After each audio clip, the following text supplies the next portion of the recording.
चालू कर देना अच्छा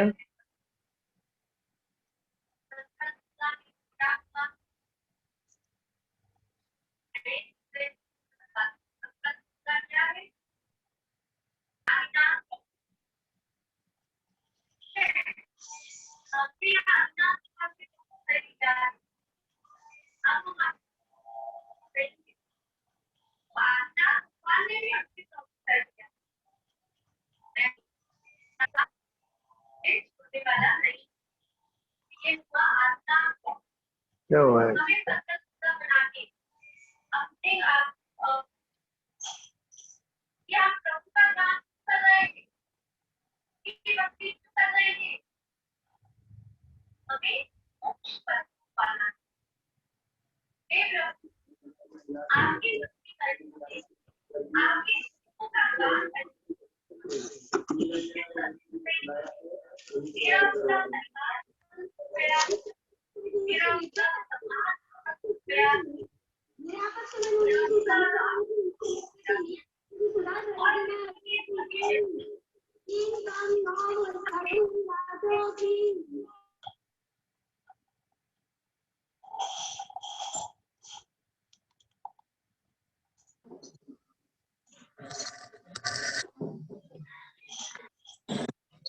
क्षमा चाहते हैं, किसी टेक्निकल प्रॉब्लम के कारण से डिस्टर्ब हो गया था। इंदिरा जी हमारे यहाँ लेफ्ट हो गए हैं, इसी कारण बोल रहे हैं। मैं आज के मुख्य अतिथि श्रीमान अर्पित कुमार जी जैन IPS ऑफिसर, मैं उनसे निवेदन करता हूँ कि वह गुरुओं के चरणों में श्रीफल बैठ करके अपनी ओर से विनयाञ्जलि प्रेषित करें। बाय अर्पित कुमार जी जैन, IPS ऑफिसर, फरीदाबाद। देवशास्त्र गुरु को मेरा नमन, सभी गुरुओं को नमस्ते। मेरी आवाज आ रही है ना राकेश जी? हाँ आ रही है, आपकी आवाज आ रही है। सभी गुरुजनों को मेरा नमस्ते, माता जी को मेरा वंदना। और राकेश जी का मैं धन्यवाद देना चाहूंगा कि उन्होंने मुझे ये अवसर दिया इस कार्यक्रम में आने के लिए, और सभी लोगों को मेरा जय जिनेन्द्र। तो जो वास्तुशास्त्र है, मैं पूरा कार्यक्रम तो मैं अटेंड नहीं कर पाया। नमस्ते महाराज। तो पूरा कार्यक्रम तो मैं अटेंड नहीं कर पाया, लेकिन जो वास्तुशास्त्र है वो सिर्फ ऐसा नहीं कि कोई ग्रंथ लिखा हो, ये अपने आप में एक विज्ञान है, एक आर्किटेक्चरल साइंस है। और उसमें कैसे ब्रह्मांड की जो सकारात्मक ऊर्जा है, यानी पॉजिटिव कॉस्मिक एनर्जी है, उसको कैसे सुख, समृद्धि और शांति के लिए इस्तेमाल करें, कैसे हमारी जो 8 दिशाएं हैं, पूर्व, पश्चिम, उत्तर, दक्षिण, चारों कोण है, ईशान, वायव्य, आग्नेय, नेतृत्व, उनको कैसे, और पंच महाभूतों का बैलेंस हो, जो कि घर में या कोई भी बिल्डिंग होती है, चाहे वो मंदिर हो, वहाँ एक सकारात्मक ऊर्जा का प्रभाव होता रहे। और जब ये बैलेंस बिगड़ता है तो फिर मति भ्रम, अशांति, रोग, क्लेश, आर्थिक विपन्नता, ये सब परिवार में आती है। तो हमेशा मैं खुद वास्तु में बहुत विश्वास रखता हूँ, और राकेश जी से समय समय पर अपडेट भी मिलते रहते हैं। तो निश्चित रूप से हमको इस विषय पर चिंतन करना चाहिए। और जो जैन वास्तु है वो काफी ज्यादा वैज्ञानिक है और काफी उसका सकारात्मक प्रभाव होता है। तो और छोटी छोटी बातें जैसे कि जब सूरज की किरणें होती है तो कई जीव उसमें उत्पन्न नहीं होते हैं। कई बीमारियां उसी कारण होती है कि सही टाइम पे जो है सूर्य की किरणें सही जगह पे अगर नहीं जा रही हैं। ऐसे ही जो मौसम जब अलग अलग परिवर्तित होते हैं तो उस समय भी सूर्य की किरणों का, मौसम का, जो घर की दिशा है उनका जो बैलेंस है उससे जो है एक सकारात्मक ऊर्जा आती है। तो जब हम उसके बैलेंस को इम्बैलेंस करते हैं तो घर में बीमारी और दुर्भिक्ष और अलग अलग प्रकार की समस्याएं आती हैं। तो इसका बहुत ज्यादा महत्व है। और मैं राकेश जी का बहुत बहुत साधुवाद करना चाहूंगा कि उन्होंने इतना अच्छा कार्यक्रम किया पिछले कुछ दिनों से जो चल रहा था। और आशा करता हूँ कि आगे भी वो ऐसे ही कार्यक्रम करते रहेंगे ताकि लोगों में जन जागृति हो और लोग हमारा जो ये विज्ञान है उससे जुड़े। धन्यवाद। जय जिनेन्द्र। आवाज कम कर दिया मोबाइल का। बहुत आवाज बहुत नहीं कैसे करेगा इसको? धन्यवाद कनेक्ट करेगा श्रीमान अर्पित जी जैन साहब। इधर आवाज नहीं फोन में। मेरा मोबाइल कहाँ है? निवेदन करूंगा, मैं सभी से निवेदन करूंगा, आप अपने आप को म्यूट कर लें। और मैं साथ ही सिर्फ वेट करने के लिए नाम पुकार रहा हूं। श्रीमान मुकुल जी जैन फरीदाबाद, श्रीमती ममता जैन फरीदाबाद, श्री अजय जैन फरीदाबाद, श्री पीके जैन दिल्ली, श्री मयन लाल जी जैन वर्ली मुंबई, श्री प्रेमचंद जी जैन वर्ली मुंबई, तरुण जी जैन गढ़िया मुंबई, मोहनलाल जी कावा मुंबई, मनोज जी जैन राका मुंबई, जयंतलाल जी जैन मुंबई, मनीषा जैन मुंबई, श्री सुधीर जी जैन पाली, पंडित श्री रमेश चंद्र जी जैन जोबनेर से, श्रीमती किरण जी गोदा और श्री सुरेंद्र कुमार जी जैन टोक से जुड़े हैं। श्री रविंद्र जी काला जैन के संवाददाता बूंदी से, श्री अनिल कुमार जी दलावत ऋषभ से जुड़े हैं। श्री प्रेमचंद जी जैन इंदौर से जुड़े हैं और श्री ऋषभ जी जैन कोटा से आर्किटेक्ट जो है वो जुड़े हैं। श्रीमती विनीता जैन मुंबई से हमारे साथ जुड़ी है और महेंद्र कुमार जैन उदयपुर से जुड़े हैं। मैं उन सभी से भी निवेदन करूंगा वह भी गुरुओं के चरणों में सिर बैठ करके आशीर्वाद प्राप्त करें। तो सभी लोग हमारे साथ में जुड़े हैं, सभी लोगों का बहुत बहुत धन्यवाद। और मैं आज के विशिष्ट अतिथि श्रीमान राकेश जी जैन कोटा से जो हमारे साथ में जुड़े हैं, जो कि जनरल मर्चेंट एसोसिएशन के अध्यक्ष हैं और सकल जैन समाज कोटा के उपाध्यक्ष हैं। मैं उनसे भी निवेदन करूंगा वह भी सिफल बैठ करके गुरुदेव से आशीर्वाद प्राप्त करें।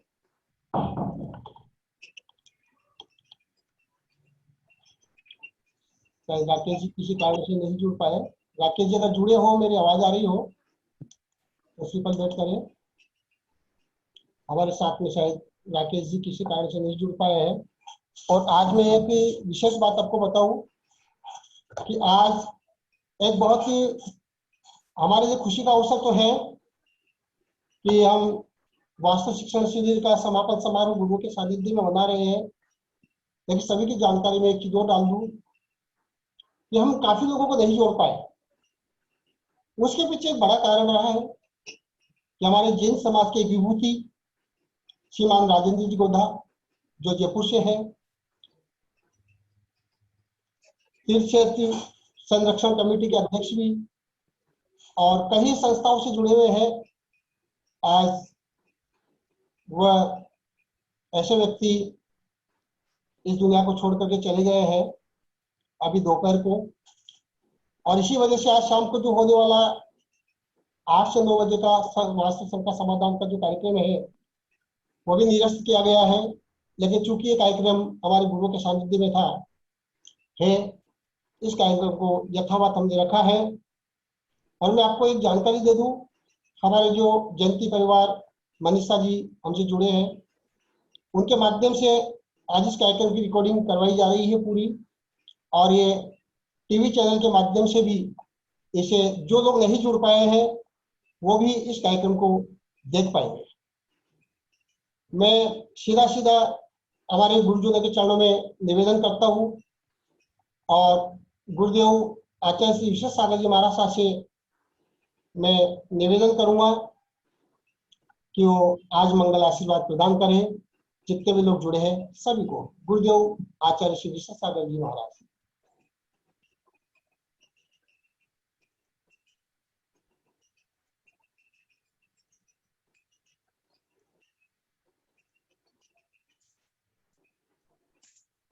मेरी आवाज को अगर सुन रहे हैं, अभी तो जुड़े हुए थे।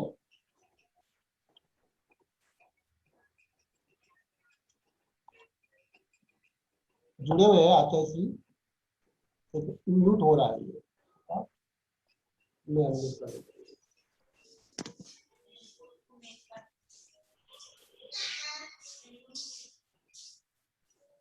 ओम नमः सुखेभ्यः।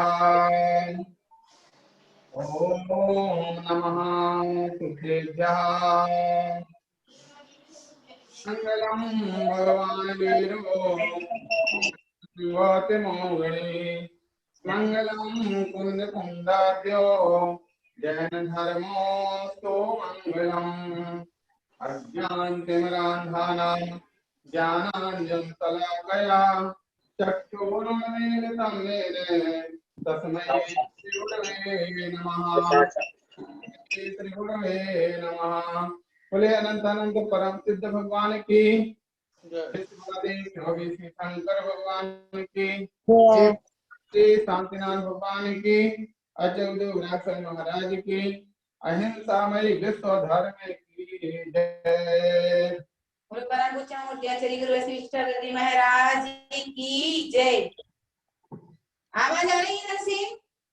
आवाज आ रही है? बंधु, अपने यहाँ चल रहा था वास्तु शिक्षण शिविर, जिसमें दूर दराज बैठे लोगों ने इसमें भाग लेकर के और धर्म का लाभ प्राप्त किया। निश्चित रूप से जब इस प्रकार के कोई आयोजन होते हैं तो उससे कुछ न कुछ अवश्य ही लोगों को लाभ प्राप्त होता। और फिर वर्तमान की बहुत बड़ी उपयोगी चीज जो वास्तु के माध्यम से व्यक्ति अपने घर परिवार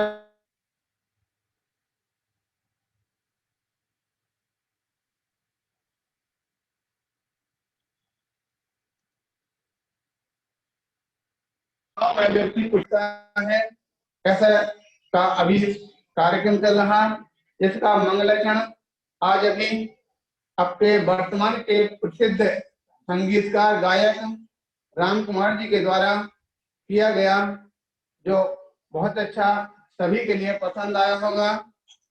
और ज्ञान अपने आप में जो है सभी, और उसके अलावा सभी यहाँ के कार्यक्रम के अध्यक्ष, उपाध्यक्ष अथवा संपूर्ण महानुभाव जिन जिन ने अपना भाग लिया, उन सबके लिए हमारा आशीर्वाद है। और इस ज्ञान की बहती हुई धारा में अथवा ज्ञान के आलोक में जो भी महानुभाव उपस्थित होते हैं तो उनके लिए अपने जीवन में अवश्य विशिष्ट शांति की प्राप्ति होती। इसीलिए कहा गया है कि ज्ञान हमें और में जगाना चाहिए, ज्ञान हमें और में जगाना चाहिए, ज्ञान के ही दीप जलाना चाहिए। ज्ञान यदि पाना है हमें को भी दे, ज्ञान यदि पाना है तुम्हें को भी दे, तो ज्ञानियों की संगति में जाना चाहिए, तो ज्ञानियों की संगति में जाना चाहिए। प्यारे बंधु, अगर हमारे लिए ज्ञान की प्राप्ति करने की भावना है तो निश्चित रूप से ज्ञानियों की संगति में हमको जाना पड़ेगा। आचार्य श्री पूज्यपा स्वामी ने स्टोक देशना भी इस प्रकार का ही कथन करते हुए कहा है। तो कहते हैं कि जो व्यक्ति ज्ञानी में को प्राप्त करना चाहता है वह ज्ञानी के पास जाता है, किंतु जो अज्ञानियों के पास जाता है उसको ज्ञान प्राप्त हो सकता नहीं है। उसमें कहा गया कि जिसके पास जो होता है वही तो देगा। ज्ञानी के पास ज्ञान है, अज्ञानी के पास अज्ञान है। ऐसे ज्ञान की धारा को प्राप्त करने के लिए यहाँ इस शिविर में जो भी व्यक्ति जुड़े हुए हैं निश्चित रूप से अपने जीवन में ज्ञान की रोशनी को जागृत करने की भावना रखते हैं, क्योंकि आप सभी जानते हैं मनुष्य जो है एक सामाजिक प्राणी है और सामाजिक प्राणी समाज के बीच में रहता है, तो सामान्य की सभी प्रकार की आवश्यकताएं, सभी प्रकार की व्यवस्थाएं उसके लिए आवश्यक हुआ करती हैं। यहाँ पे सबसे शब्द आया है आवश्यक, आवश्यकता। तो आप सबने अगर आवश्यकता के बारे में पढ़ा होगा, इकोनॉमिक्स के अंदर आवश्यकता शब्द का प्रयोग आता है और आवश्यकताएं अचर शास्त्रों के अंदर 3 प्रकार की आवश्यकताएं बताई गई। सबसे पहली आवश्यकता है आवश्यक आवश्यकता, दूसरे नंबर पे है आरामदायक आवश्यकता, तीसरे नंबर पे है विलासिता की आवश्यकता। उन 3 प्रकार की आवश्यकताओं में सबसे पहली जो आवश्यकता है सबसे पहली आवश्यकता आवश्यक आवश्यकता है। उस आवश्यक आवश्यकता में भी 3 प्रकार की वस्तुओं का समावेश किया गया। सबसे पहले आवश्यक आवश्यकता होती है रोटी, दूसरे नंबर पे कपड़ा और तीसरे नंबर पे मकान। आपने देखा होगा अगर कोई व्यक्ति सामान्य व्यक्ति है, उसके सामने अगर कोई वस्तु की बात कहेगी कि बोलो आपके पास 3 में से सबसे पहले क्या चाहते हैं, तो कोई मकान की बात करेंगे क्या?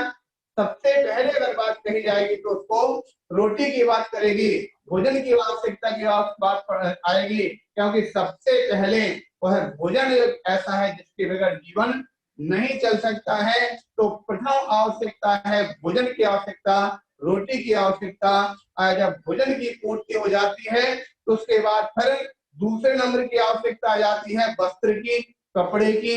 अब कपड़े की आवश्यकता को पूर्ण करने का प्रयत्न करता है और जिस प्रकार किसी प्रकार से अपने लिए अपने परिवार के लिए वस्त्र जुटाता है। जब दूसरे वस्त्र की आवश्यकता पूर्ण हो जाती है तो फिर तीसरे नंबर पे आता है मकान की आवश्यकता।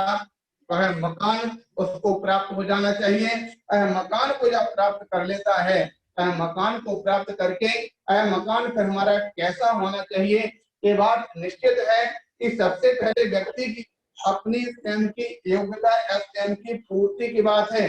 सबसे पहले जब कोई व्यक्ति है अगर उसके पास कुछ नहीं होता है तो जैसा मकान मिल जाए, जैसा स्थान मिल जाए, जहां पर मिल जाए उसको ही प्राप्त करके संतुष्ट हो जाता है। लेकिन जैसे जैसे उसके पास सुविधाएं बढ़ती चली जाती हैं, जैसे जैसे उसके लिए सामग्री बढ़ती चली जाती है, अथवा जैसे जैसे उसके लिए पुण्य के वजह से समृद्धि प्राप्त होती जाती है, वैसे वैसे अपनी आवश्यकता उसकी बढ़ती चली जाती है। और आवश्यकता जब बढ़ती है तो उसके बाद फिर दूसरे नंबर की आवश्यकता प्रारंभ हो जाती है। कौन सी? आरामदायक आवश्यकता। आवश्यक आवश्यकता पूर्ण होने के बाद फिर आराम की वस्तुओं को खोजने की वह कोशिश करता है। एक पर एक आराम की वस्तु देखता है। अगर घर में रहता है तो घर में रहने के लिए उसको बढ़िया सुंदर बेड होना चाहिए, वह बढ़िया डाइनिंग टेबल होना चाहिए। ये विभिन्न प्रकार की वस्तुएं जो मकान के अंदर रहने पर होने वाली वस्तुएं हैं, वह वस्तुओं की पूर्ति करने के लिए प्रयत्न करता है। ये सारी की सारी चीजें जब भी आते थे यही आगे आने वाली व्यवस्थाएं उसके लिए वास्तु के अंतर्गत सभी समाहित हो जाती है। जैसे कि आपने देखा हमारा सबसे पहले 11 तारीख को संदेश दिया था, दूसरा 15 तारीख को संदेश दिया था। 11 तारीख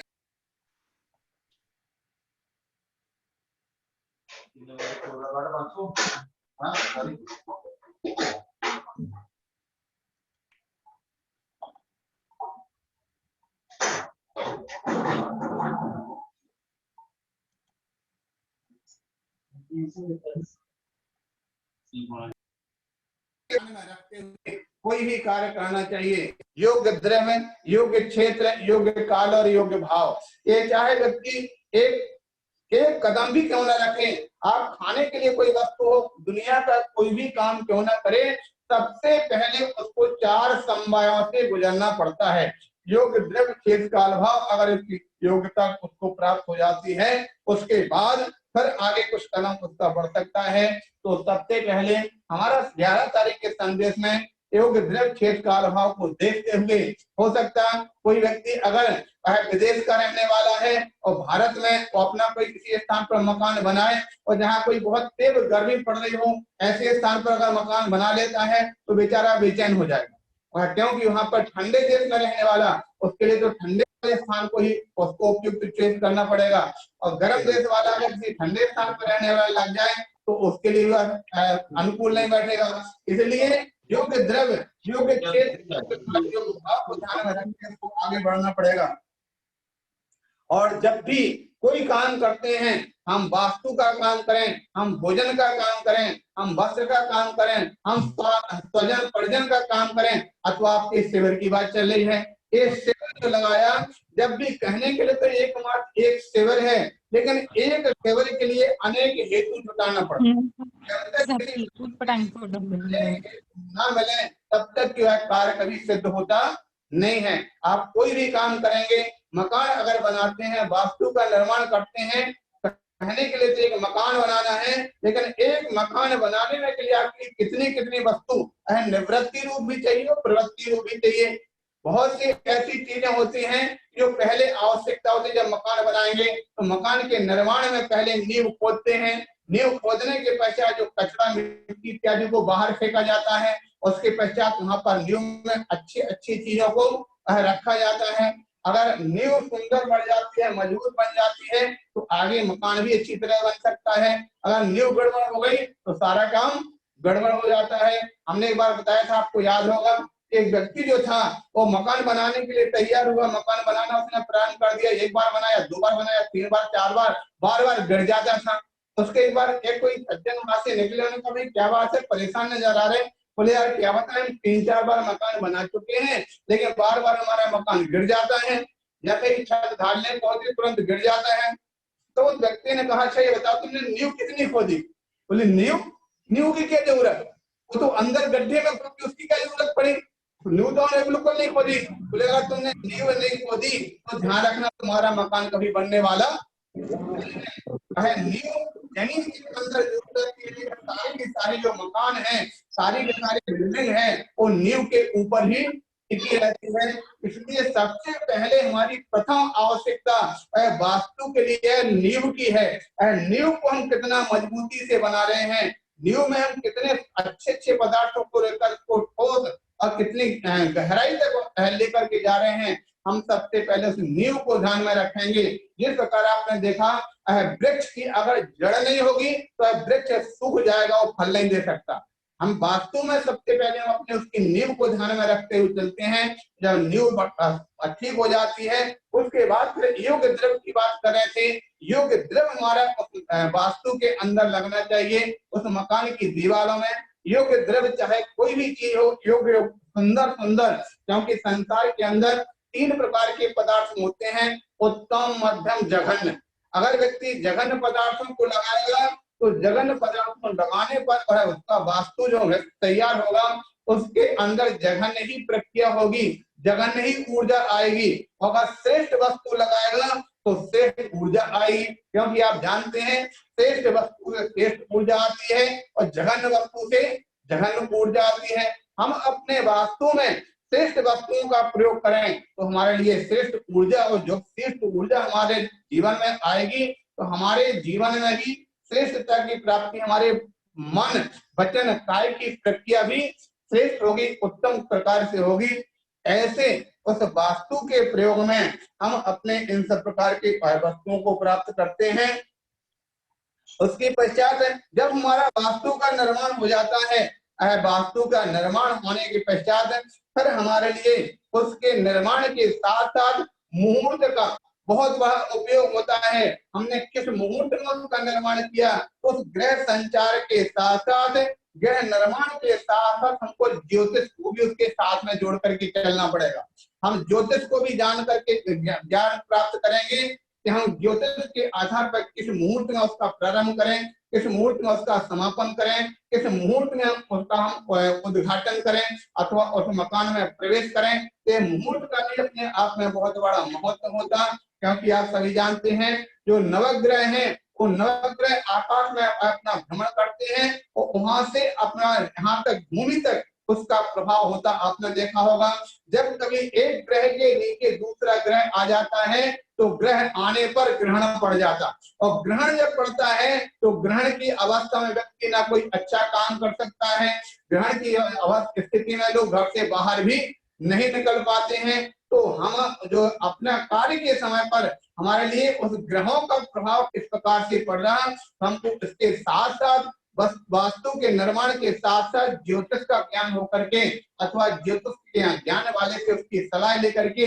हम उस कार्य को करेंगे तो भी हमारे उसमें विशेषता आएगी। किंतु अगर हमने ज्योतिष का भी ध्यान नहीं दिया तो बहुत सारी स्थितियों में विकार उत्पन्न हो जाता है जो हमारे लिए हानिकारक होता है। उसके साथ साथ और सब कुछ अच्छा करते हुए पर भी सारी अहम वास्तु को हमने अच्छा बनाया, वास्तु के साथ साथ हमने ज्योतिष का भी ध्यान रखा, लेकिन फिर भी हमारे जीवन में कभी कभी पुण्य का संचय नहीं होता है और पुण्य की हीनता से और जीवन में शांति की प्राप्ति नहीं हो पाती है। इसलिए उसके साथ साथ हमारे लिए मंत्र शास्त्र का भी ज्ञान होना चाहिए, मंत्र विद्या का भी ज्ञान होना चाहिए। हमारे लिए कौन से मंत्र का जाप किस समय पर किस स्थिति में किस स्थान पर बैठ करके करना आपने देखा होगा, और मंत्र को भी शुद्ध रूप में उच्चारण करना पड़ेगा। आपने देखा जब कहीं किसी व्यक्ति कोई परेशान होता है, हिंदू हो, मुस्लिम हो, सिख हो, ईसाई हो, जब किसी व्यक्ति के ऊपर आपदा विपदा आती है तो उस समय पर भगवान का नाम स्मरण करता है और उस समय पर जाप करना प्रारंभ करता है। चाहे वह बोल करके जाप करे, चाहे बैठ करके जाप करे और चाहे मिल करके जाप करे, चाहे अनुष्ठान के रूप में जाप करे, तो उस समय पर मंत्र जाप का भी व्यक्ति के जीवन में बहुत बड़ा विशेष महत्व होता है। मंत्र जाप व्यक्ति के जैसे स्थान पर आपने देखा जब किसी मकान का प्रवेश करते हैं, नांगल करते हैं, तो सबसे पहले वहां पर नमोकार मंत्र इत्यादि का जाप किया करते हैं। नमोकार मंत्र का उच्चारण भक्तांबर इत्यादि का पाठ करते हैं, क्योंकि आपने देखा चाहे नमोकार मंत्र मान लो या भक्तांबर मान लो, दोनों अपने आप में जिसका एक एक अक्षर मंत्र है। आपने पढ़ा कि नहीं, नमोकार मंत्र के 35 अक्षर हैं, 35 अक्षरों का विधान आपने देखा होगा, क्योंकि एक एक अक्षर बल्कि उसके साथ चत्तारी मंगलम इत्यादि सभी अक्षरों को विधान में एक एक अक्षर के उसके अंदर अर्घ्य चढ़ाए जाते हैं। और नमोकार मंत्र के एक एक अक्षर अपने आप में मंत्र है, भक्तांबर का भी एक एक अक्षर अपने आप में मंत्र है। उन मंत्रों की आराधना के साथ जब हम कोई काम करते हैं तो हमारे लिए उसमें विशेष लाभ की प्राप्ति होती है। कहीं एक चीज में अगर कमी हो जाती है तो सारा का सारा काम गड़बड़ हो जाता। हमने पहले बता दिया कि जिस प्रकार से व्यक्ति के लिए एकमात्र भोजन तैयार करना है तो बनाना तो रोटी, लेकिन रोटी बनाने के लिए कितनी सारी चीजों की उसकी आवश्यकता पड़ती है। उसके लिए अग्नि भी चाहिए, बेलन भी चाहिए, तवा भी चाहिए, आटा भी चाहिए, चक्की भी चाहिए, सारी की सारी चीजों मिलाने पर ही भोजन तैयार होता। इसी प्रकार से हमारे वास्तु के साथ खाली एकमात्र वास्तु को ही नहीं, वास्तु के साथ हमको अपने ज्योतिष के भी ध्यान में रखना है, ज्योतिष के साथ साथ मंत्र शास्त्र को भी ध्यान में रखना है, और मंत्र शास्त्र के साथ साथ अपने स्वयं के पुण्य की वृद्धि को भी ध्यान में रखना है। हम अपने पुण्य की वृद्धि के लिए हम देव शास्त्र गुरु के श्रद्धालु बने, देव शास्त्र गुरु के चरणों में जाकर उनकी भक्ति आराधना करें।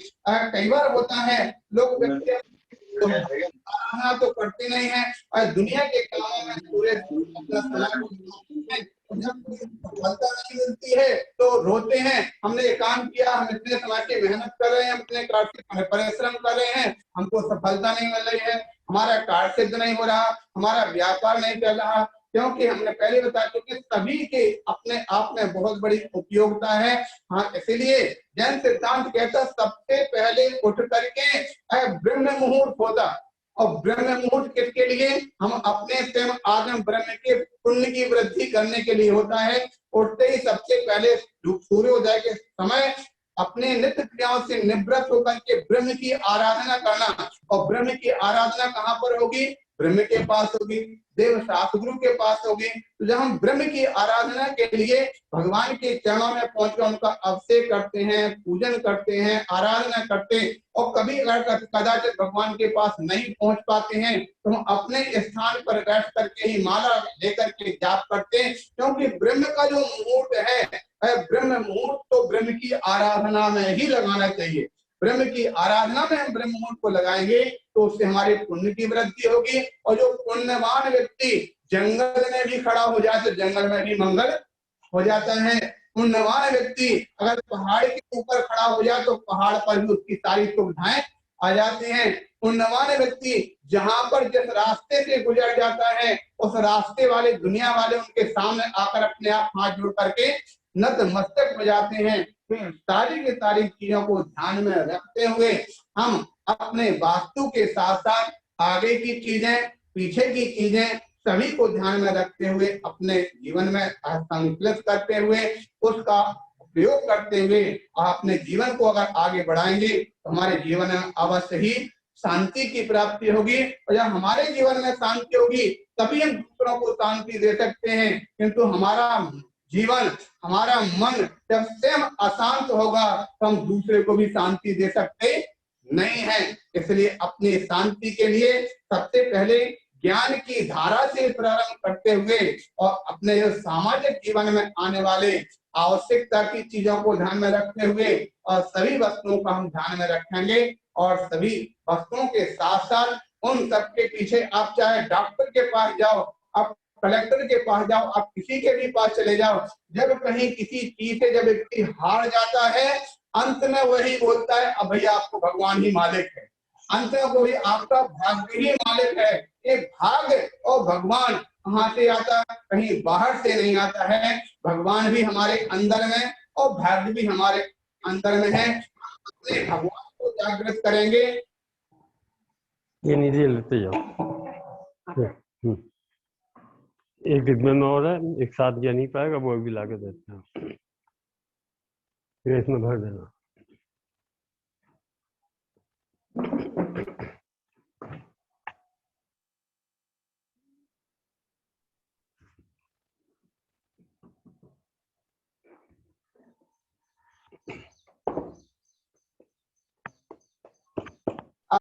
है और रहेगा, इसलिए अपने पुण्य की भी वृद्धि हमको करना तो हमारा जीवन मंगल में होगा। इसी भावना के साथ उपस्थित महान भाव है सभी के लिए हमारा आशीर्वाद। और जैसा कि अभी ज्ञात हुआ तो समाचार पत्र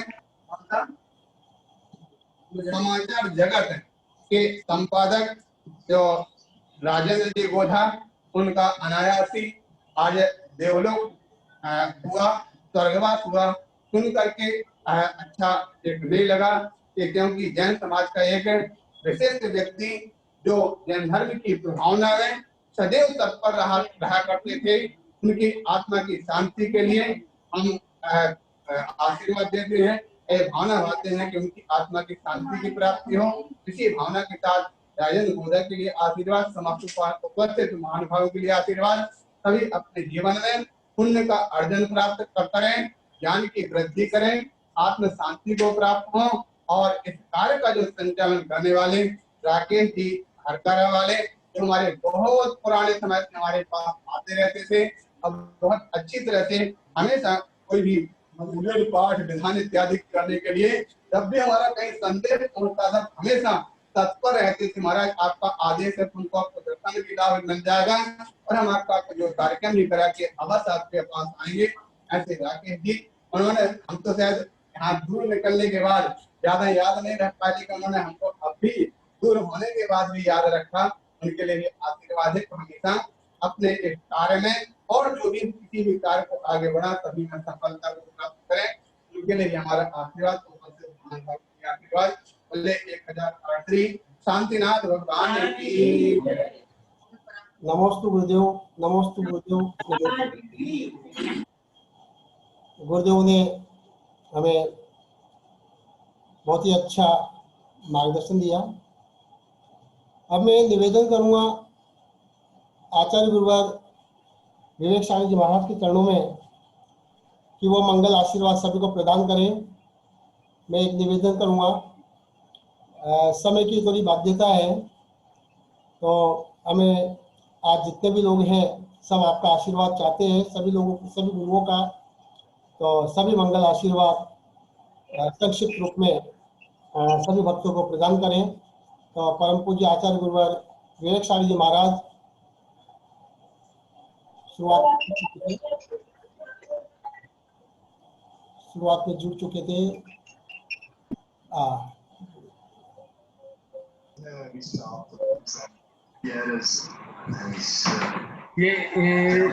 पूज्य आचार्य गुरुवर, मैं सभी से निवेदन करूंगा, सभी अपने आप को म्यूट रखें, कोई अनम्यूट न करे, इससे आवाज में डिस्टर्बेंस होता है।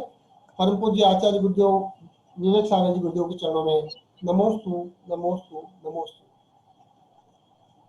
ओम नमः शिवाय, ओम नमः शिवाय, ओम नमः शिवाय। मंगलम भगवान वीरो, मंगलम गौतमो गणे, मंगलम कुंद कुंदाद्यो, जैन धर्मोस्तु मंगलम। बलराम परमेश्वर भगवान की, देवादेव 1000 आदिनाथ भगवान की जय। धर्म शासन है भगवान महावीर स्वामी की जय। परम पूजनीय संतमणि समाधि श्रवण गुरुदेव आचार्य शेखर सुमति सागर जी महाराज की जय। अहिंसा में विश्व धर्म की जय।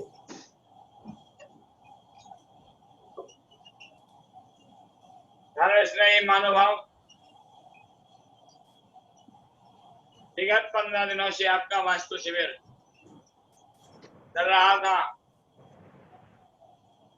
हर आदमी की दुनिया में आज के समय में वास्तु अति महत्वपूर्ण और अभिन्न अंग बन गया है। वास्तु के बिना व्यक्ति का जीवन अधूरा अधूरा लगता है और खासतौर से घर के वास्तु और अपने व्यापार क्षेत्र का वास्तु अति आवश्यक हो गया। विगत 15 दिनों से हरकरा जी के प्रयास से आप इस वास्तु के विषय में समझ रहे थे, जान रहे थे, वास्तु का लाभ प्राप्त कर रहे थे। वास्तु में जमीन के क्रय से लेकर के ऊपर पानी की टंकी बनाने तक वास्तु का एक एक महत्व है। मकान बन जाने पर यदि कोई व्यक्ति जो परिवार का मुखिया है उसे कहाँ निवास करना चाहिए, ये आपने जाना होगा। वास्तु में भी जानना होगा कि हमें रसोई अपना भोजनालय, रसोई से कहते हो आप किचन कहते हो, कहाँ की दिशा में बनाना होगा। पानी की टंकी छत के ऊपर कहाँ रखना होगी, यदि नीचे रखना है, गड्ढा करना है तो कहाँ करना होगा, ये सब कुछ आपने जाना। ये भी वास्तु, मैंने पहले भी कहा था कि वास्तु कोई नई चीज नहीं है। ये अनादिकाल से तीर्थंकर भगवंतों के उपदेश से जो 12 अंग है और 12 अंगों में वास्तु का स्थान भी है। तो उस वास्तु के माध्यम से हम अपने जीवन को सुख समृद्धि युक्त बनाएं और वो जीवन हमारा सुख समृद्धि युक्त कैसे बने, उस वास्तु की एक एक छोटी से छोटी कमी को भी दूर करना। देखिए बंधु, कई बार मकान पूरा बन जाता है, वास्तु की बहुत सारी कमियां रह जाती हैं। कई वास्तुविक आते हैं जो आपके मकान को तोड़ फोड़ में पूरा समय आपका व्यतीत करवा देते हैं। कई बार वास्तु के निमित्त से, वास्तु के अनुसार संपूर्ण मकान बन जाता है। लेकिन जब दूसरे किसी वास्तु को दिखाते हैं, वास्तुविक कहता है कि इसमें एनर्जी नहीं आती है।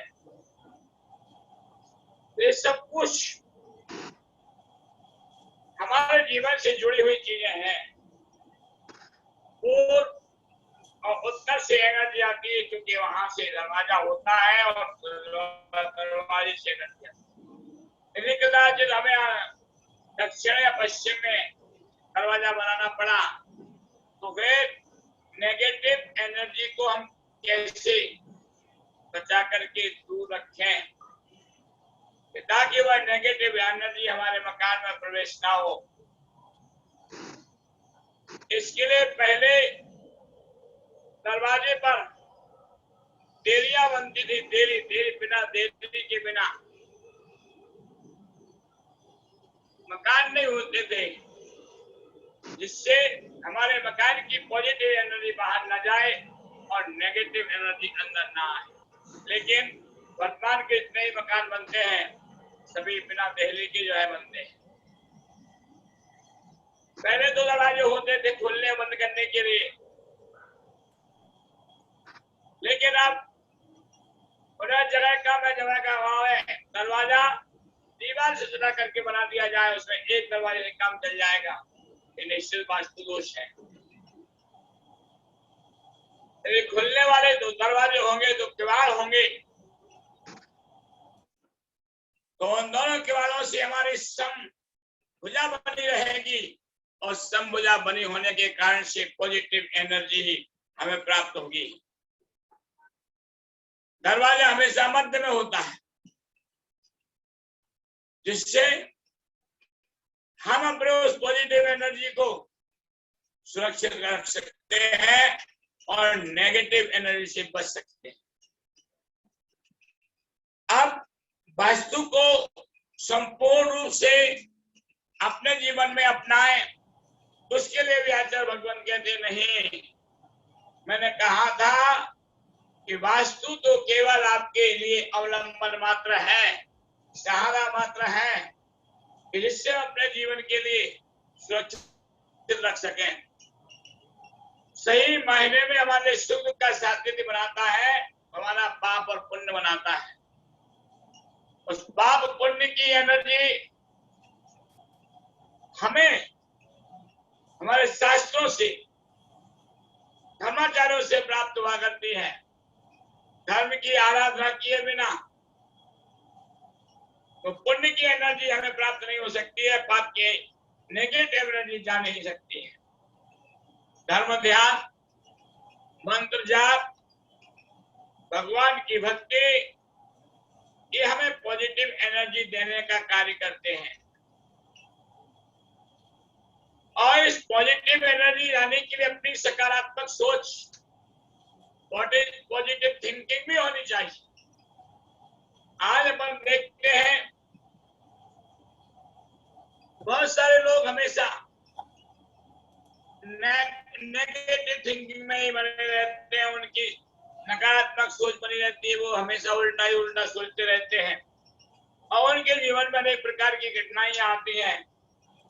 और उनका जीवन जब कठिनाइयों से भरा होता है तो अपनी जिंदगी से हार जाते हैं। निश्चित उन्होंने कभी धर्म ध्यान का अवलंबन नहीं लिया, वास्तु का सहारा नहीं लिया, जिसके कारण से वहां उनके मकान की जो पॉजिटिव एनर्जी है वो उन्हें प्राप्त नहीं हो पा रही है। नेगेटिव एनर्जी के साथ में अपना नेगेटिव थिंकिंग बना करके उन्होंने रखा है। बंधु, वास्तु और धर्म की अपेक्षा से एक नियम होता है कि जिस मकान में बिस्तर हमेशा पड़ा रहता है, कभी उठाया ही नहीं जाता बिस्तर, तो निश्चित है पड़ा हुआ बिस्तर, इसमें पूरे साल में निरंतर गंदगी आती रहती है। और आप जब कभी अपने मकान के अंदर जाते हो तो बिस्तर देखा आलस आया तुरंत लेट गए। प्रमाद और नेगेटिव एनर्जी, रोग आदि को देने वाला वह है हमारे मकान के अंदर पड़ा हुआ बिस्तर कारण बनता है।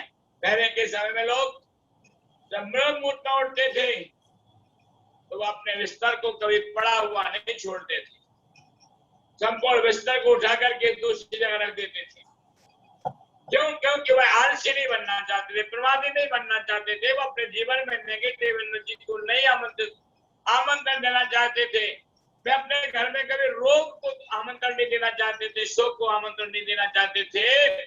इसलिए जिस बिस्तर पर वो रात्रि शयन करते थे उस बिस्तर को हमेशा हमेशा के लिए पूरा बिछा हुआ नहीं छोड़ते। दूसरी तरफ हमारे पास ना तो जागने का कोई समय निश्चित है, ना हमारे पास भोजन करने का समय निश्चित है, ना हमारे पास शयन का समय निश्चित है। तो ये जब सारे समय हमारे अवरुद्ध हो चुके हैं तो हमारी जिंदगी भी अनेक प्रकार की सुखों से अवरुद्ध हो चुकी है, क्योंकि हमने पॉजिटिव थिंकिंग को कभी पॉजिटिव क्रियाओं में परिवर्तन नहीं किया, आचरण में परिवर्तन नहीं किया। जब तक पॉजिटिव आचरण हमारे जीवन में नहीं आएगा, पॉजिटिव थिंकिंग हमारे जीवन में नहीं आएगी, तब तक हम जो सुख की अपेक्षाएं संसार में रखते हैं, अनेक लोगों से रखते हैं, अपने जीवन में सदैव सुख, शांति, समृद्धि, ऐश्वर्य, वृद्धि, इन सभी को चाहते हैं। तो ये सब कैसे प्राप्त? इनके साधनों को तो हमने जुटाया ही नहीं। जितनी भी हमारे द्वारा क्रियाएं की जा रही हैं वह सब नेगेटिव क्रियाएं की जा रही हैं, नकारात्मक क्रियाएं की जा रही हैं, और नकारात्मक क्रियाओं के माध्यम से हम रिद्धि सिद्धि से वंचित होते जा रहे हैं। निश्चित है हमारे जीवन में धर्म और वास्तु दोनों का अति महत्वपूर्ण स्थान है। आचार्य दास जी सागर धर्मावत में कहते हैं, ब्रह्म मूर्ति उत्थाय कृत्य पंच नमस्कृति ओम ओम धर्मा किमृतम इति परामर्शित। उन्होंने अपने जीवन का वास्तु सुधारने के लिए एक श्लोक दिया है, ब्रह्म मूर्ति उत्थाय। कब उठना है? ब्रह्म मुहूर्त में उठना है। अभी आपको पता ही नहीं होगा कि ब्रह्म मुहूर्त कब होता है, और जब ब्रह्म मुहूर्त का पता ही नहीं है जब ब्रह्म मुहूर्त कब होता है, कब उठे,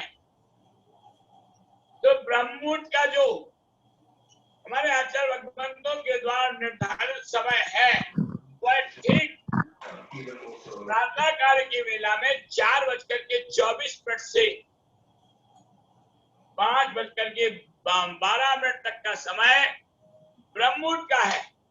इस ब्रह्म मुहूर्त के समय में हमें कभी आलसी बन करके निद्रा के साथ में सोते हुए नहीं रहना चाहिए। कुछ ना कुछ अवश्य धर्म का कार्य, अपना दैनिक जीवन से जुड़ा हुआ कार्य अवश्य करना चाहिए। यदि ब्रह्म मुहूर्त में हम अपना धर्म ध्यान का कार्य करते हैं, आत्मचिंतन और मंथन का कार्य करते हैं, तो यह ब्रह्म मुहूर्त का समय जीवन में सुख शांति को देने वाला होता है। एक बार यदि ब्रह्म मुहूर्त में हम उठ गए तो सूर्योदय के समय तक आलस्य खा करके कभी हमें पुनः लेटना नहीं चाहिए, सोना नहीं चाहिए, इससे दूर रहना चाहिए। क्योंकि ब्रह्म मुहूर्त पॉजिटिव एनर्जी का अति महत्वपूर्ण समय है, और इस समय भी हम जागृत हो जाते हैं तो हमें हमारे जीवन में बहुत सारी पॉजिटिव एनर्जी प्राप्त हो जाती है। हमने कभी अपने जीवन में उस ब्रह्म मुहूर्त का सदुपयोग नहीं समझा, ब्रह्म मुहूर्त का उपयोग अपने जीवन के लिए नहीं समझा है। क्योंकि ब्रह्म मुहूर्त क्या होता है, जब ब्रह्म मुहूर्त के विषय में हम नहीं जानते हैं तो ब्रह्म मुहूर्त में उठना भी हमारे लिए उचित नहीं लगता है। पहले के समय के लोग स्वस्थ रहने के लिए, पहले समय के लोग ऐश्वर्य को प्राप्त करने के लिए, पहले समय के लोग सुख से रहने के लिए, सुखी बनने के लिए धर्म की आराधना के साथ इस ब्रह्म मुहूर्त में नियम से जागृत हुए, और एक बार जागृत हो गए तो वे अपने आलस्य को दूर करके ब्रह्म मुहूर्त में प्रत्येक धर्म की क्रियाओं करते थे। पहले के समय में जब महिलाएं चक्की पीसती थी तो नमोकार मंत्र आदि की जाप करने के पश्चात चक्की को पीसती थी और अपने भक्तांबर आदि पाठ, मेरी भावना का पाठ, आलोचना का पाठ, ये सब कुछ करती थी उस समय। और उस समय सब कुछ करती थी तो उससे उनके द्वारा पीसे गए आटे में एनर्जी प्राप्त होती थी, लोगों की मनहा स्थिति सुदृढ़ होती थी, लोग धर्म ध्यान की ओर सदाचारी बनकर के आकर्षित होते थे। आटे को पहले के समय का मंत्रित आटा केवल आटा नहीं रहता था, अभी मंत्रित आटा हो जाया करता था। और जब पहले रोज रसोई में महिलाएं भोजन बनाती थी, नमोकार मंत्र का जाप चलता रहता था, या कोई जिन्हें भगवान की स्तुति उनके मन में चलती रहती थी, जिसके कारण से वहां बेली गई बनाई गई रोटी भी अभिमंत्रित रोटी बन जाया करती थी, वह एक औषधि का कार्य किया। तो सब कुछ हमारे जीवन से समाप्त होता जा रहा है। अब आटा घर की चक्की से तो पिसता नहीं है, इलेक्ट्रॉनिक चक्की भी, इससे भी हम घर में नहीं पीस पाते हैं, तो क्या है, बाजार का पिसा हुआ आटा हमें खाना पड़ता है। और जब हम बाजार के आटे को सेवन करते हैं तो उससे हमारी जो पॉजिटिव एनर्जी है वो धीरे धीरे समाप्त होती जा रही है और नेगेटिव एनर्जी में परिवर्तित होती जा रही है। क्योंकि उस आटे की कोई मर्यादा ही नहीं। वो आटा कितने समय का पिसा हुआ है। हमारे आचार्य भगवंतों ने तीनों मौसम में तीनों प्रकार की मर्यादाएं उस आटे की बतला दी हैं। आटे की मर्यादा भी वास्तु से जुड़ा हुआ एक विधान है। आटे की मर्यादा भी हमारे जीवन की सुख से जुड़ा हुआ एक विधान है। प्रत्येक वस्तु की मर्यादा भी हमारे जीवन से जुड़ा हुआ एक विधान है। यदि हम उस विधान को भली भांति समझ लेते हैं तो निश्चित है अपने जीवन की एनर्जी को समाप्त कर सकते हैं। आज संस्कारों का अभाव क्यों है? इसीलिए तो संस्कारों का अभाव है कि हमारा भोजन पानी सब कुछ समाप्त होता जा रहा है, उसकी मर्यादाएं समाप्त होती जा रही हैं। पहनावे के कारण से हमारे शरीर का संस्कार, उसकी मर्यादाएं समाप्त होती जा रही हैं, और ये सब कुछ जब समाप्त होता जा रहा है तो हमारे जीवन की सुख, शांति, समृद्धि सब कुछ समाप्त होता जा रहा है। बंधु, आप सभी बड़े सौभाग्यशाली हैं कि आपको प्रत्यक्ष ही नहीं परोक्ष रूप से भी इस जूम ऐप के कारण से भाई हरकारा जी के माध्यम से वास्तु के विषय में सीखने का अवसर तो मिला ही मिला, साथ साथ इन्होंने बहुत अच्छा सुंदर कार्य किया है कि जो आपको अनेक साधुओं का उपदेश भी श्रवण कराया है। ये कहीं ना कहीं हमारा किसी समय का पुण्य उदय में आया, जिससे हमें सब कुछ इस कोरोना काल की दुनिया में लॉकडाउन की स्थिति में रह करके भी अपने घर बैठे धर्म ध्यान करने का, वास्तुवादी की चीजों को सीखने का अवसर मिला है। आप सभी इसी प्रकार से संतों से जुड़ने का प्रयास करते रहें, जिससे जीवन में पॉजिटिव एनर्जी मिलती रहे और जीवन में सुख शांति हमारी बढ़ती रहे।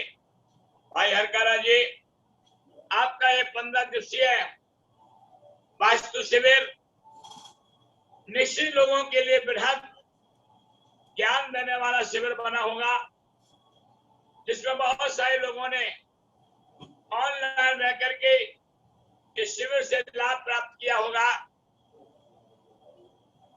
और लोगों को जानकारियां भी बहुत सारी वास्तु के विषय में मिली होंगी। समय समय पर आपने साधु संतों का उपदेश करा करके लोगों को संस्कारवान बनाने का प्रयास किया है। इसके लिए आपको बहुत बहुत आशीर्वाद, और भविष्य में भी यदि अवसर आपको मिले, मौका मिले, तो आप किसी प्रकार का शिविर वास्तु और ज्योतिष संबंधी चला करके लोगों को ज्ञान लाभ देने का प्रयास करें। आपको बहुत बहुत आशीर्वाद। और जितने भी श्रोता इस जूम ऐप से जुड़े हुए हैं, सभी के लिए मेरा बहुत बहुत आशीर्वाद कि आप सभी ने अपना समय निकाल करके और जूम ऐप के माध्यम से आपने वास्तु लाभ लिया है, ज्ञान लाभ लिया है, संस्कार लाभ लिया है, और ये सब कुछ आपको प्राप्त हुआ है। बहुत बहुत आशीर्वाद बोलो भगवान महावीर स्वामी के। अभी हम सुन रहे थे गुरुदेव का मंगल उपदेश। गुरुवर के चरणों में कोटि कोटि नमन। कि इतनी व्यस्तता के बाद भी आपने एक छोटे से निवेदन पर अपना समय, अपनी सद्भावनाएं और आशीर्वाद प्रदान किया। अरे मेरा बिहार चल रहा था, बिहार रास्ते में हूं मैं, कोल्ड स्टोरेज में रुका हुआ हूं।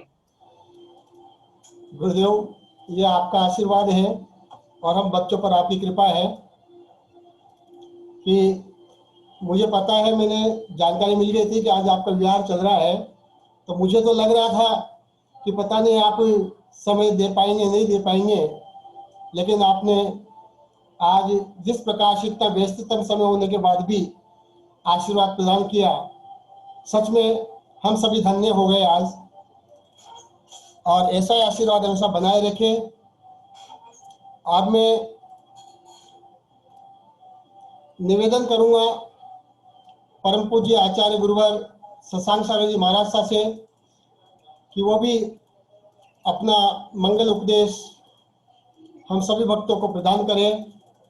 साथ ही में गुरुवर के चरणों में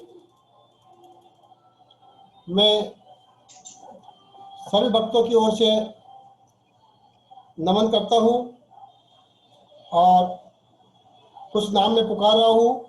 हमारे जितने भी शिविर से जुड़े हुए लोग हैं, जिन्होंने 15 दिन का समय दिया है, मैं उनका नाम पुकारता हूं और उनकी ओर से भी गुरुदेव के चरणों में नमन है।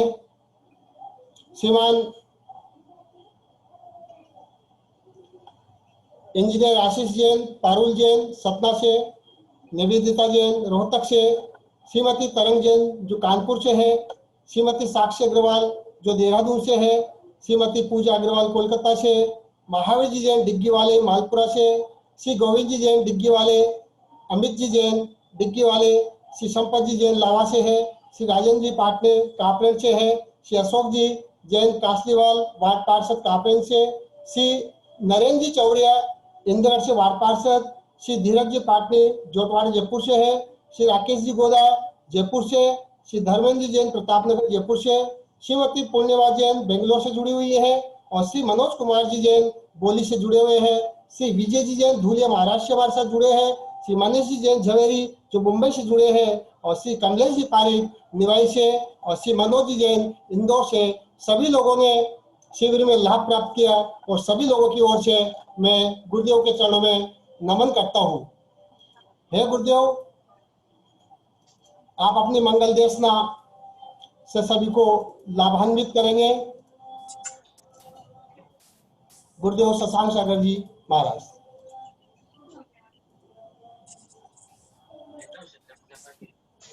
जुड़े हैं क्या? अभी तो जुड़े हुए थे। आवाज आ रही है गुरुदेव?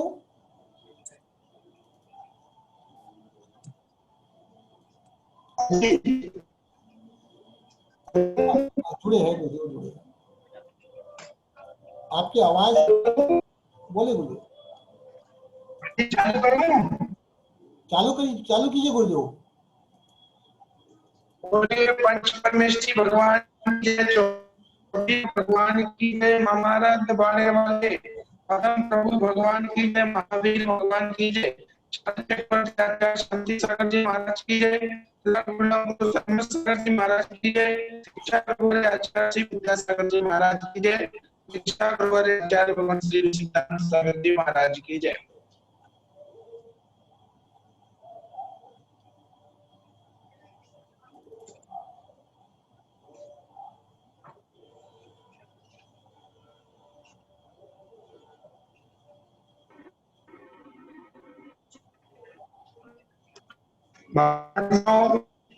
आचार्य भगवंत कहते हैं वास्तु में 4 दिशा का विशेष महत्व होता है।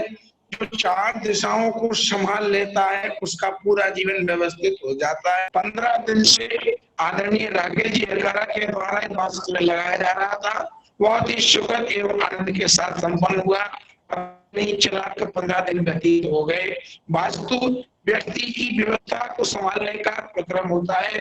जो व्यवस्था को संभालता उसकी बदल जाती है और जीवन में नेगेटिव और पॉजिटिव N+E, जो N माने नेगेटिव मतलब पॉजिटिव को जो समझ जाता है उसका जीवन विपदाओं से बच जाता है।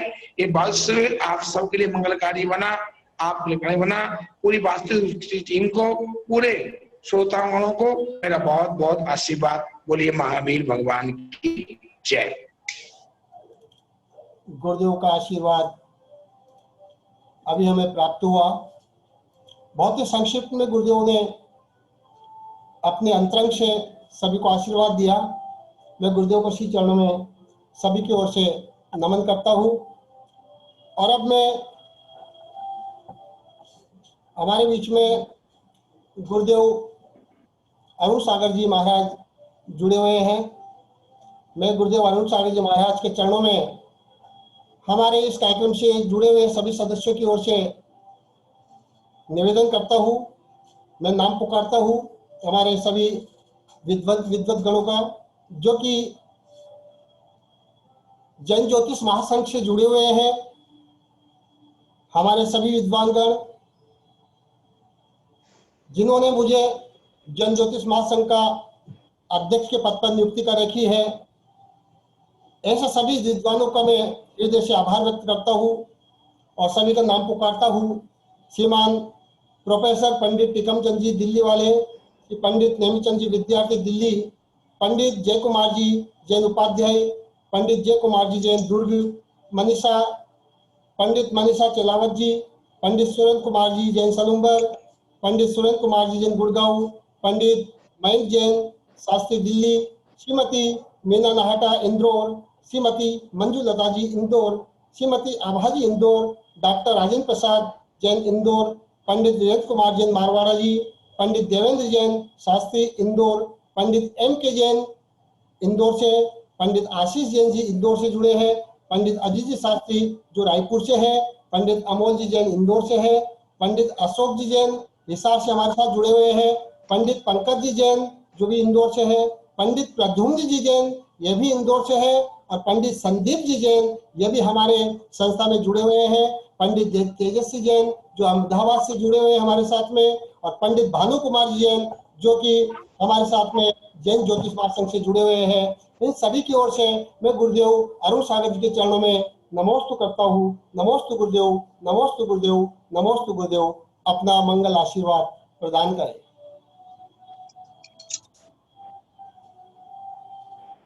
ओम नमः भगवान महावीर स्वामी के चरणों में नमस्कार करते हुए, गुरुवार के चरणों में नमस्कार करते हुए।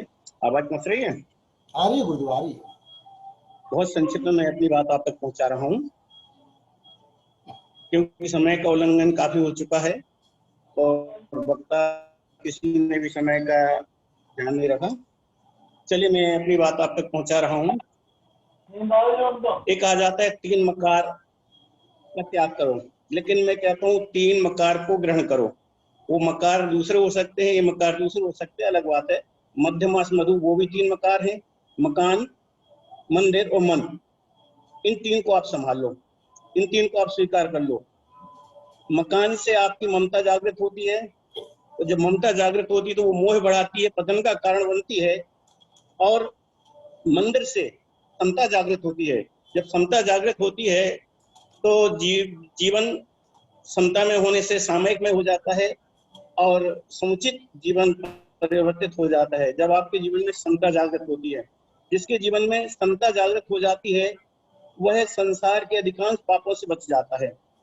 तो मकान ममता पैदा करता है जो पतन का कारण है। मंदिर समता पैदा करता है जो राग द्वेष कषाय से बचाता है। और तीसरा है मन। मन आपकी क्षमता पैदा करता है।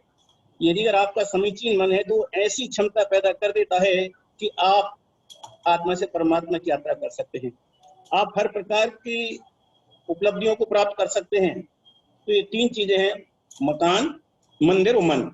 हमें इन तीनों में संभालना है, तीनों को संभालना है। और वस्तु की बहुत सारी बात कही जा रही थी, बहुत सारा आपने पढ़ा है, मुझे कहने की कोई जरूरत नहीं है।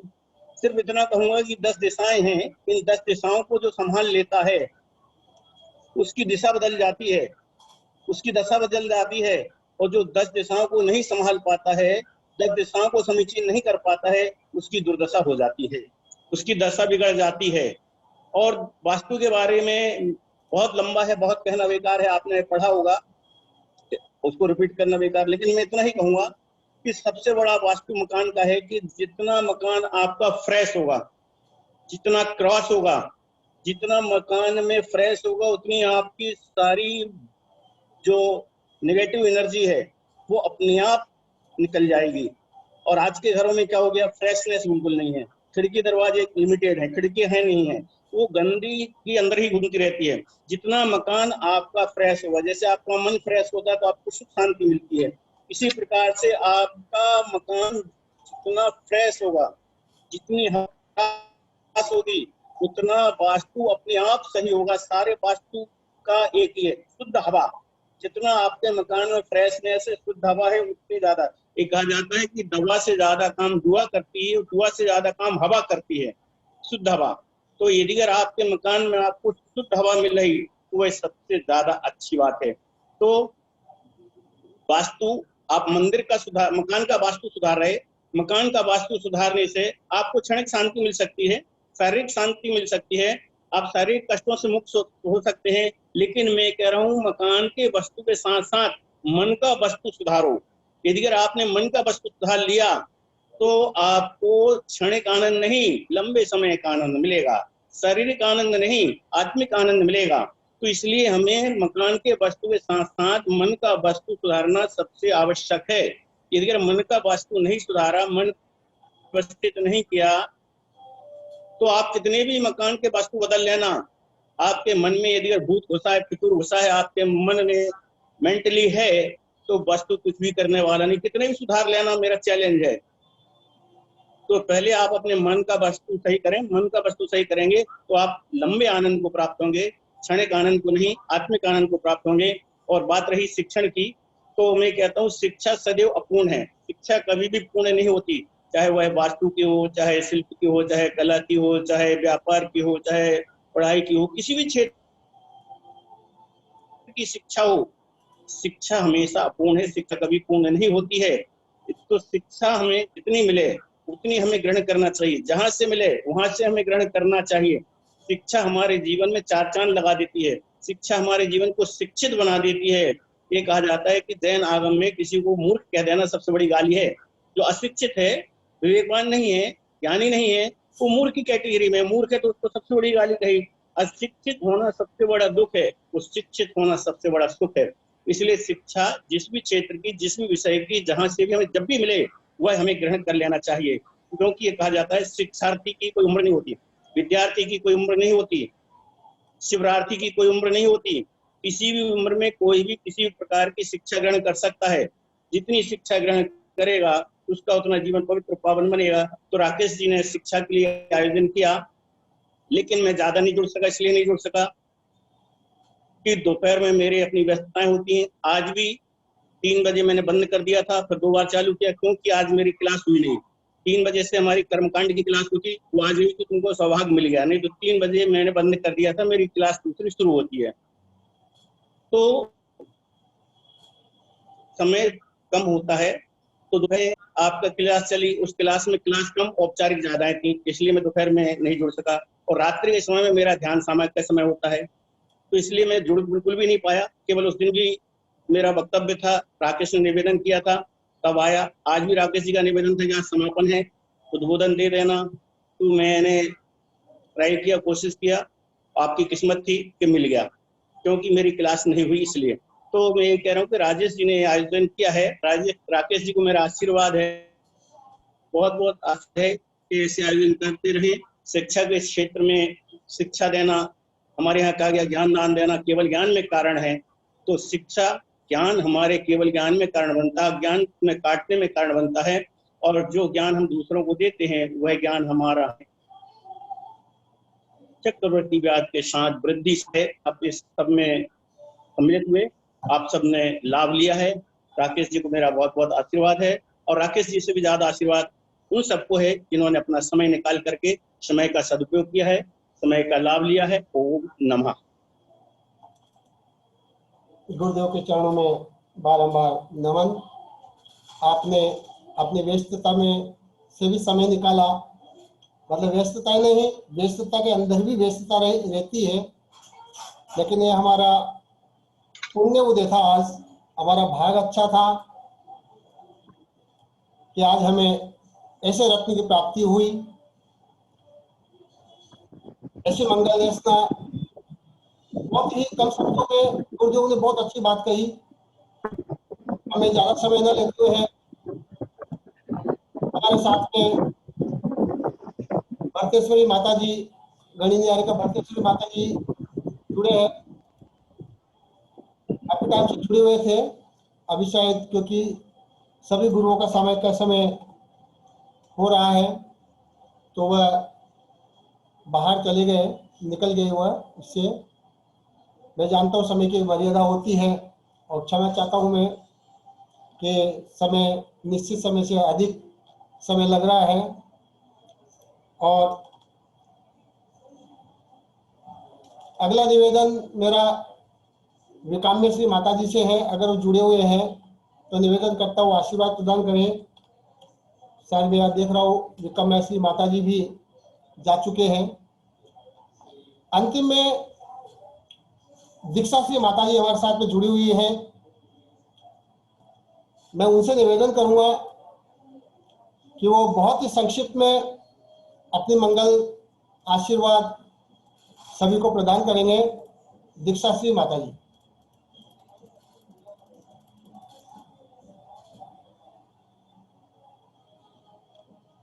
मैं दीक्षा श्री माता जी से निवेदन करूंगा वो अपने आप को अनम्यूट कर ले।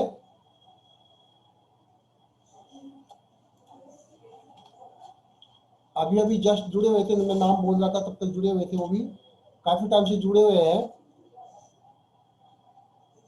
वही समय ज्यादा होने के कारण से शायद, चलिए कोई बात नहीं है, हमें गुरुओं का आशीर्वाद मिला, सानिध्य मिला। अंत में मैं निवेदन करूंगा हमारे अलवर से जो मनीषा भाभी है, जयंती परिवार से, मैं उनसे निवेदन करूंगा कि वो सभी का आभार व्यक्त करें। श्रीमती मनीषा जैन, अलवर, जयंती परिवार से। सबको जय जिनेंद्र। जैसा कि सबको अभी हमने सुना, गुरुवर को सुना, राकेश भाई सबको सुना, सबके बारे में यही कहना चाहते हैं, देते हैं शिक्षा शिक्षक हमारे, नमन है चरणों में गुरुवर तुम्हारे। बिना शिक्षा के सूना सूना जीवन सा, शिक्षित जीवन सदा नव जीवन बन जाता है। गुरु का आगमन हमारा चतुर्गति परिभ्रमण मिटाने के लिए होता है। इसीलिए देवशास्त्र गुरु के चरणों में बारंबार नमन करती हुई नमोस्तु अर्पित कर रही हूँ आचार्य श्री विवेक सागर जी महाराज, विशद सागर जी महाराज, श्री शशांक सागर जी महाराज, मुनि श्री अरुण सागर जी महाराज को, और वंदामी अर्पित कर रही हूँ आर्का रतन विकामेश्वरी माता जी, दीक्षा श्री माता जी के चरणों में, भरतेश्वरी माता जी के चरणों में बारंबार वंदामी। हम आभारी हैं राकेश भाई साहब के, जिनके कारण ये 15 दिन के शिविर में गुरुओं के मुखारबिंद से भी ज्ञान प्राप्त करने का अवसर मिला। जैन शास्त्रों में तो हर क्षेत्र के ज्ञान के गूढ़ रहस्य छिपे हुए हैं, लेकिन उन तक पहुंचना हर किसी के पुण्य में नहीं होता, और जिसका पुण्य तेज था राकेश भाई साहब तक मिले और उन्होंने इस कक्षा में शामिल होकर ग्रहण किया ये ज्ञान को, तो सबका बहुत बहुत आभार है जिन्होंने इस 15 दिन के शिविर में अपनी उपस्थितता दिखाई और इस ज्ञान को लिया। और मेरा तो मन बहुत बहुत गदगद हुआ जब मैंने ये देखा और सुना, और फ्यूचर वास्तु द्वारा ये प्रशिक्षण सहजता से प्राप्त करने का अवसर तुम सबको मिला। तो अंतर्हृदय से सभी गुरुओं का बहुत बहुत आभार है जिन्होंने अपनी चर्या निर्वाह करते हुए इस ज्ञान को बांटने का अनमोल समय दिया। और सबसे ज्यादा इस कड़ी को जोड़ने वाले भैया का तो आभार है ही। मोती तो हर कोई समेट लेता है, लेकिन उसको माला के रूप में पिरोना एक कठिन कार्य होता है। तो मोती तो सब बने, लेकिन उसको माला में जो पिरोया राकेश भाई साहब ने, उनको बहुत बहुत आभार। और उन्होंने ये वास्तु ज्ञान की गंगा की माला बहुत सुंदर तरीके से बनाई और सबने बहुत ज्ञान अर्जित किया होगा और वास्तु से जीने की कला को सिखाया। जैसा कि आप सभी जानते हैं कि ये सृष्टि भी 5 मूलभूत तत्वों से बनी है, अपना शरीर भी 5 मूल तत्वों से बना हुआ है, और वास्तु भी इन 5 तत्वों का सम्यक संतुलन करने का नाम ही वास्तु है। तो ये 5 तत्वों को अगर हम बैलेंस कर लेते हैं, इसी का नाम एनर्जी है। और इससे हम कैसे बैलेंस करें, इसको 5 तत्व अपने हैं। जैसे जल की जगह जल को ही रखना है, अग्नि की जगह अगर जल को रख दिया, एंटी एलिमेंट रख देते हैं तो सब गड़बड़ हो जाता है, और इसी से हमारे बीमारियां हो जाती हैं। जो भी है वास्तु इसी का नाम है। और ये सारा ज्ञान राकेश भाई साहब ने बहुत बढ़िया तरीके से दिया कि कहाँ पर क्या चीज स्थित होनी चाहिए। जल की जगह पर जल रखें, अग्नि की जगह पे अग्नि रखें, वायु की जगह पे वायु के एलिमेंट्स की चीजों को रखा जाता है। तो ये सारा ज्ञान जो इन्होंने बहुत अच्छे से 5 तत्वों का सम्यक संतुलन करना वास्तु जो सिखाया, तो मैं सब राकेश भाई साहब की बहुत बहुत आभारी हूँ। मैं भी सुनती थी कभी कभी इस क्लास को, और अभी इनके जो सारे वीडियोस हैं वो सब देखेंगे भी। तो और जिन्होंने इस क्लास को अटेंड करके अपना समय दिया और इस ज्ञान को ग्रहण किया, मैं उन सब की बहुत बहुत आभारी हूँ। आज मैं किस किस को अपना गुरु मानूं? लगता है जो जो मेरी जिंदगी में आए हैं उन सब से मैंने बहुत कुछ सीखा है, अतः वे सब मेरे गुरु हैं और उन सभी गुरुओं को बारंबार नमन करती हूँ। बोलिए पंच परमेष्ठी भगवान की जय, 24 भगवान की जय। अभी हम सुन रहे थे आज की इस कार्यक्रम की अध्यक्षता जिन्होंने की श्रीमती मनीषा जैन, जयंती परवाल अलवर से, जिनका सदैव ही समाज के कार्यों के प्रति अपना योगदान रहता है। तन मन और धन से जो हमेशा ही अपनी भूमिका को अग्रणीय रखते हैं, ऐसे मनीषा जैन जी का मैं आभार व्यक्त करता हूँ कि उन्होंने आज अपना समय निकाला। आज के मुख्य अतिथि श्रीमान अर्पित जी जैन, जो IPS ऑफिसर फरीदाबाद अभी नियुक्ति है, उनका भी मैं तहे दिल से आभार व्यक्त करता हूँ कि उन्होंने भी अपना समय निकाला। साथ ही जितने जितने अतिथिगण हमारे साथ में जुड़े, उन सभी अतिथिगणों ने आज मंगलाचरण के रूप में शुरुआत में ही जिस मधुर संगीत के माध्यम से जिस सुरीली आवाज को सुना, वो भी हमारे साथ जुड़े श्री राम कुमार जी भाई साहब भोपाल से, जिन्होंने निस्वार्थ भाव से एक छोटे से निवेदन पर सहजता से हमारा निवेदन स्वीकार किया और इस कार्यक्रम को चार चांद लगा दिया अपनी मधुर आवाज से। मैं सभी लोगों का हृदय से आभार व्यक्त करता हूँ। इस शिविर में भाग लेने वाले सभी महानुभावों का भी मैं हृदय से आभार व्यक्त करता हूँ। जैसा कि मैं आपको एक चीज बोलूं, आज शाम को एक वास्तु शंका समाधान का प्रोग्राम होने वाला था, लेकिन भाई राजेंद्र जी गोदा साहब का निधन होने के कारण से, जो कि जिन संस्थाओं के तत्वाधान में वो प्रोग्राम होने वाला था, सारी संस्थाएं उनके साथ जुड़ी हुई थी, तो उस प्रोग्राम को निरस्त किया गया है। और हमारे साथ में श्रीमान अर्पित जी पुनः जुड़े हैं। मैं पुनः इनका हृदय से आभार व्यक्त करता हूं कि उन्होंने अपना समय दिया। और मैं साथ ही सबसे क्षमा याचना करता हूं, अगर किसी प्रकार की इस कार्यक्रम के दौरान त्रुटि रही है तो मैं सभी से क्षमा करता हूं। और इस कार्यक्रम को यहीं पर मैं पूर्ण विराम देता हूं। सभी को जय जिनेंद्र, जय जिनेंद्र, जय जिनेंद्र।